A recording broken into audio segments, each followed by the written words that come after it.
Howdy, howdy, listeners. This is your host, Random Nerd, on the Critical Thinking Nerd podcast.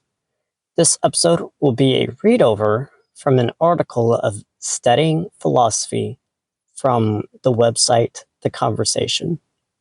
Studying philosophy does make people better thinkers, according to new research on more than 600,000 college grads, published August 21, 2025, from The Conversation.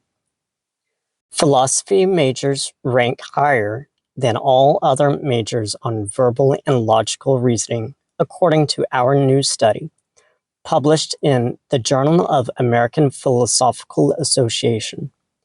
They also tend to display more intellectual virtues such as curiosity and open-mindedness.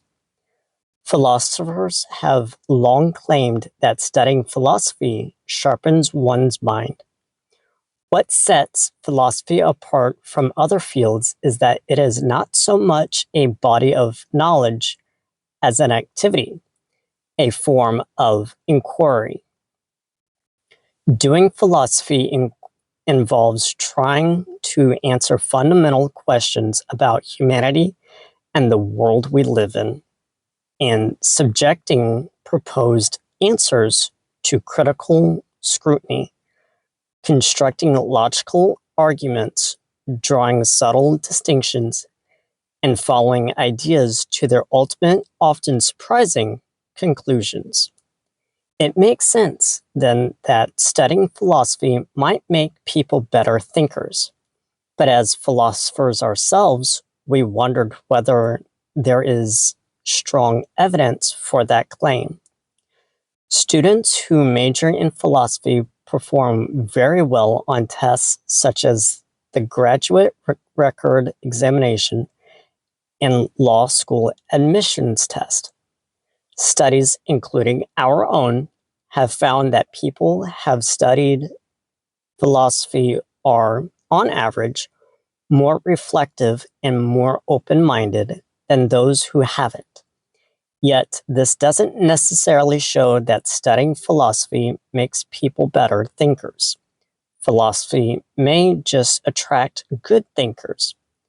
Our latest study aimed to address that problem by comparing students who majored in philosophy and those who didn't at the end of our senior year, while adjusting for differences present at the start of their freshman year. For example, we examined students' performance on the GRE, which they take toward the end of college, while controlling for scores on the SAT, which they take before college. We did the same when analyzing survey data collected by the Higher Education Research Institute at the start and end of college.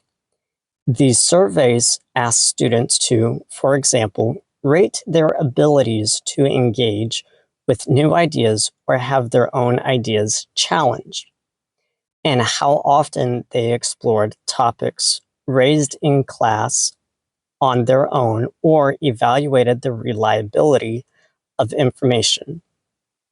All told, we looked at test and survey data from over 600,000 students. Our analysis found that philosophy majors scored higher than students in all other majors on standardized tests of verbal and logical reasoning, as well as on self-reports of good habits of mind, even after accounting for freshman year differences. This suggests that their intellectual abilities and traits are due, in part, to what they learned in college. Why it matters. Public trust in higher education has hit record lows in recent years, according to polling by Lumina Foundation and Gallup. Meanwhile, the rapid advance of generative AI has threatened the perceived value of a traditional college degree, as many previously vaunted white-collar skills are at risk of being automated. Yet now more than ever, students must learn to think clearly and critically. AI promises efficiency, but its algorithms are only as good as the people who steer them and scrutinize their output. The stakes are more than personal. Without citizens who can reason through complex issues and discern good information from bad, democracy and civic life are at risk. What still isn't known? While our results point to real growth in students' intellectual abilities and dispositions, they do not capture everything philosophers mean by, quote, intellectual virtue, unquote.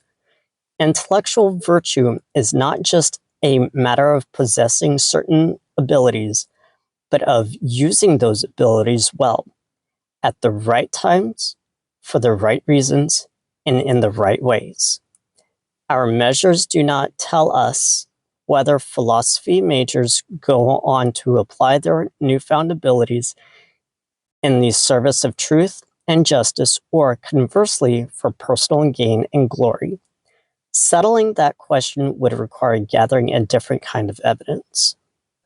Written by Fritz Holznagel. If you found this episode meaningful, please continue to listen to my next episode as I dive deeper and research further to share my knowledge with you. Thank you.